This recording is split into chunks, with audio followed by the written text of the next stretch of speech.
Tears blurred the numbers on the screen before Laura even realized she was crying. Another transfer. Another late-night request. Another reminder that love, in her house, came with a price tag. The kitchen clock ticked in rhythm with her heartbeat. Slow, heavy, tired. Receipts covered the counter like tiny paper wounds. The last one read, "Luxury makeup, $178. She hadn't bought anything for herself in months. Rain whispered against the window, and the light above flickered, painting her face in uneven gold. The air smelled faintly of burnt coffee and something missing. Laughter. Her phone buzzed again. Avery! Card declined. Can you fix it? She stared at the message until the letters stopped making sense. She reached for her wallet, leather edges soft from years of opening it too often, and found only a photo tucked inside. Avery at 8 years old, toothy smile, frosting on her chin. That little girl was gone. In her place stood someone who saw her not as a mother, but a bank. Laura closed the wallet slowly, almost reverently, as if burying something sacred. Outside, thunder rolled, the sound of something breaking that had already been broken. Morning light crept into the kitchen, soft and hesitant, as if afraid to disturb the quiet. The rain had stopped, but its smell still lingered, that strange mix of earth and memory. Laura sat at the same table, now cleared of receipts. Just her, a cup of untouched coffee, and the low hum of the refrigerator filling the silence. Her reflection glowed faintly in the window, the kind of reflection that looks more like a stranger than yourself. She opened her laptop, pressed record, and took a breath. "Hi," she whispered, almost to herself. "I'm Laura. I'm not sure why I'm telling this, but maybe someone needs to hear it." Her voice cracked, but she pushed through, a fragile smile forcing its way onto her face. "Anyway," she continued, "this isn't a story about money. It's about love, the kind that costs you pieces of yourself before you even realize you're giving them away." The kettle whistled softly in the background, like a distant cry that no one was answering. Laura reached over and turned it off, her hand trembling just slightly.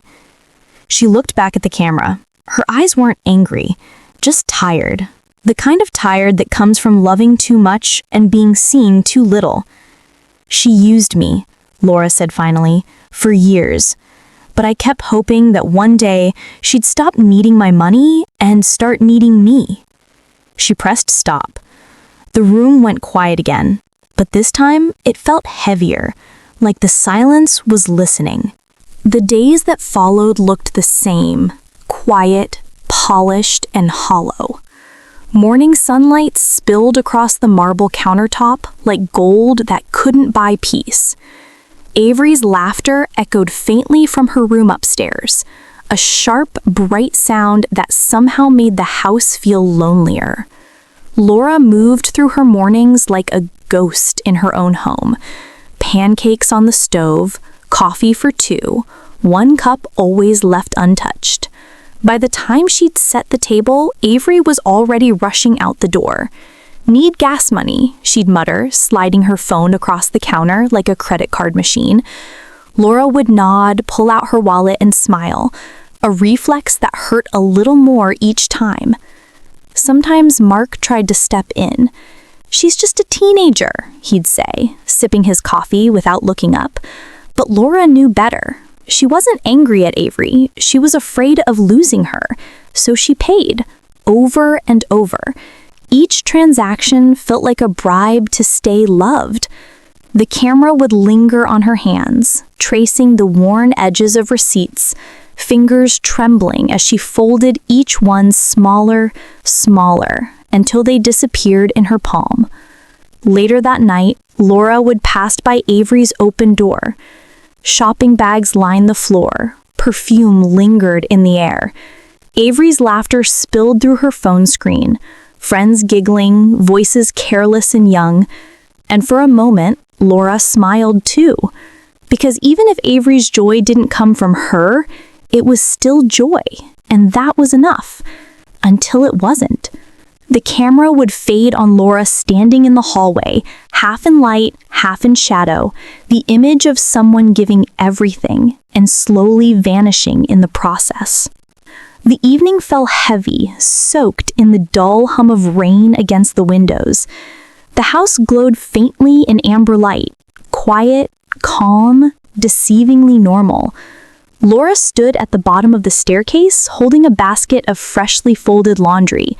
She could hear the muffled rhythm of Avery's voice upstairs, laughter cutting through the ceiling. She smiled, just for a second, the kind of smile that came from habit, not happiness.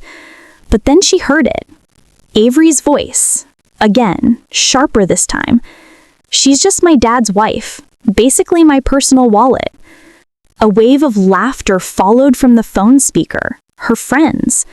The basket slipped, a towel fell, landing softly against her foot. Laura didn't move, her breath hitched, frozen mid-inhale. The words replayed over and over, echoing like a cruel melody that wouldn't stop. Her eyes stung. The house around her blurred into shapes, the framed photos on the wall, the smell of lavender detergent, the faint ticking clock, all fading under the weight of what she just heard. Laura turned slowly, setting the basket down with trembling hands. Her reflection stared back from the hallway mirror, a woman holding the wreckage of her own kindness. Upstairs, Avery's laughter carried on, light and careless. Laura walked into the kitchen, the same one where she had once taught Avery how to stir batter, how to pour just enough syrup.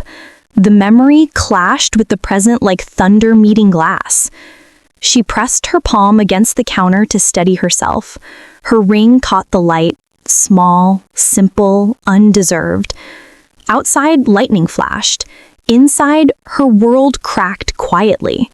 The sound of rain deepened, washing against the windows like an answer she didn't want to hear. Night wrapped around the house like a heavy blanket. Quiet, except for the steady ticking of the wall clock. The rain had eased, but its rhythm still echoed in Laura's chest. She sat alone at the kitchen table, a half-empty cup of tea beside her, laptop open to the familiar glow of her online bank. Her reflection shimmered faintly in the screen, tired eyes, soft features lit in cold blue light. The cursor blinked beside Avery's name. Monthly transfer, $450. She hovered the mouse over the button. Her hand didn't shake this time. In the background, Avery's laughter drifted faintly through her closed bedroom door. It sounded like a song Laura no longer knew the words to.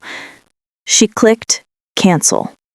The sound was small, almost inaudible, yet it felt louder than thunder. She stared at the frozen number on the screen, the way it stayed still, the way it didn't take from her anymore. A quiet power filled the room. Not joy, not anger, just release. Laura reached for the small wooden box by the counter. Inside lay a few things she'd kept over the years. A concert ticket Avery once gave her, a birthday note written in uneven letters. "Love you, Mom." She placed the canceled card inside, closed the lid gently, and set it aside. The lamp above her flickered, painting gold across her face. For the first time in months, the silence didn't feel empty. It felt earned. Outside, the rain finally stopped. Inside, something else did too. The endless giving, the quiet ache of trying to buy love that should have been free. Laura exhaled slowly, tears rising but not falling. She had made her decision, and it was mercy, not punishment. The next morning arrived cold and gray.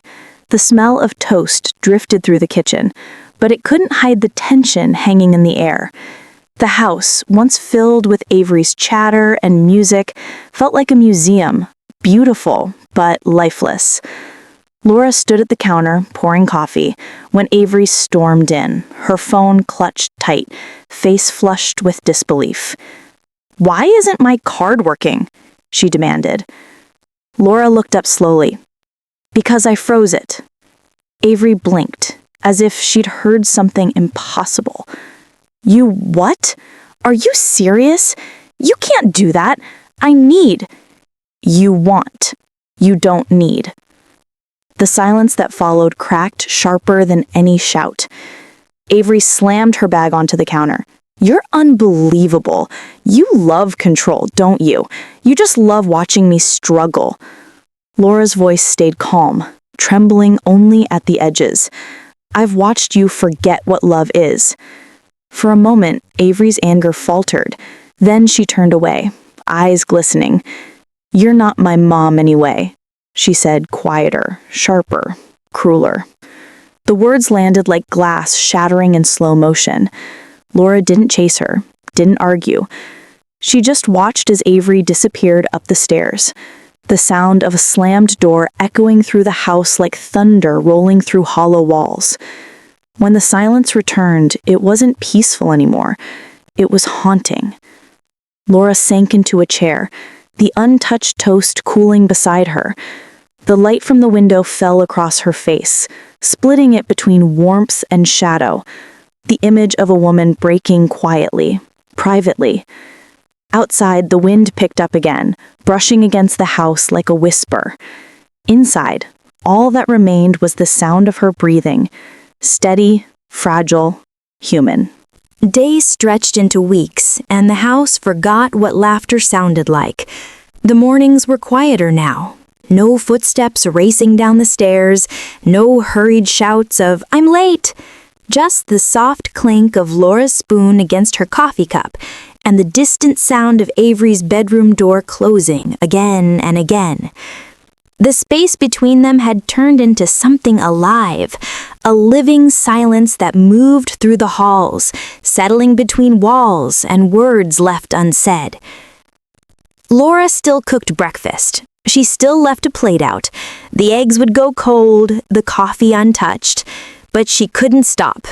It wasn't habit, it was hope wearing an apron. Sometimes she'd pass Avery in the hallway, the girl's headphones in, her eyes locked to the floor. The distance wasn't physical anymore, it was spiritual, a canyon built from unspoken pain. One night, Laura stopped outside Avery's room, holding a small sticky note. The soft yellow square shook slightly in her hand.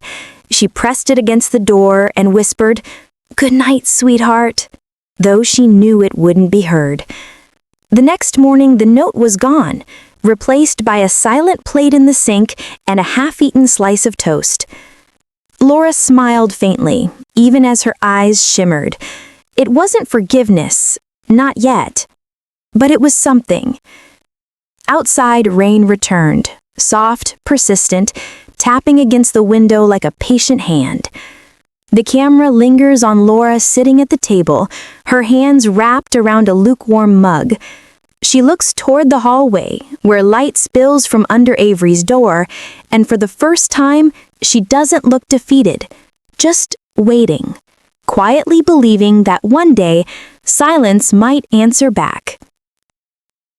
It happened on a Thursday. The sky hung low and colorless, heavy with unfallen rain. Laura was folding laundry when the phone rang.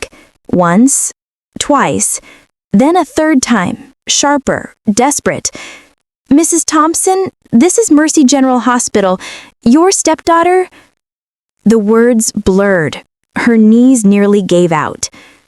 Moments later, the world became motion, keys, coat, door slamming, tires splashing against wet pavement. Windshield wipers kept rhythm with her heartbeat, fast, uneven, terrified. Inside the hospital, fluorescent light washed everything pale. The smell of antiseptic bit the air. At the front desk, Laura's voice trembled. "Avery Thompson? Please." A nurse led her down a hallway where machines hummed like distant waves. Through the glass, she saw her, Avery, still, fragile, a small bandage on her forehead. Her phone lay shattered in a plastic bag beside the bed. Laura's breath hitched. The walls seemed to close in.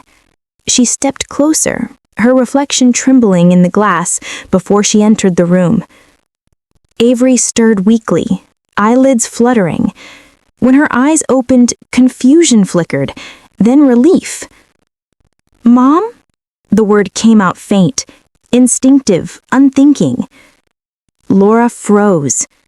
Then she moved forward, hands trembling, as she brushed a strand of hair from Avery's face.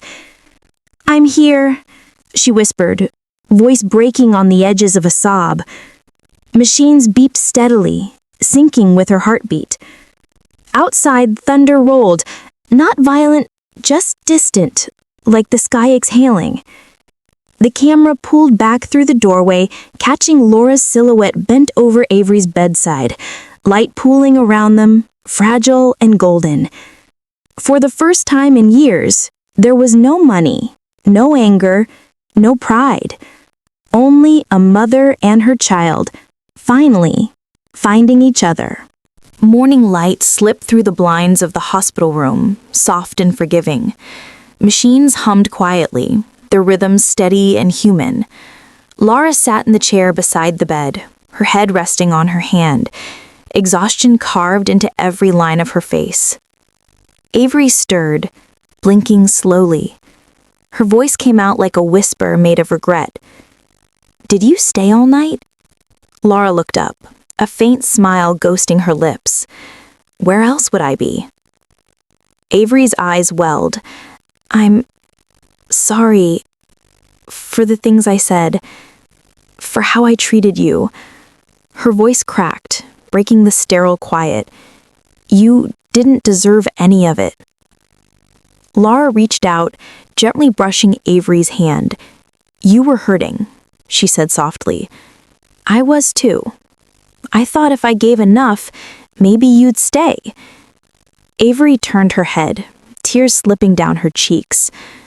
"I didn't want your money. Not really. I just didn't know how to love someone who didn't give up on me."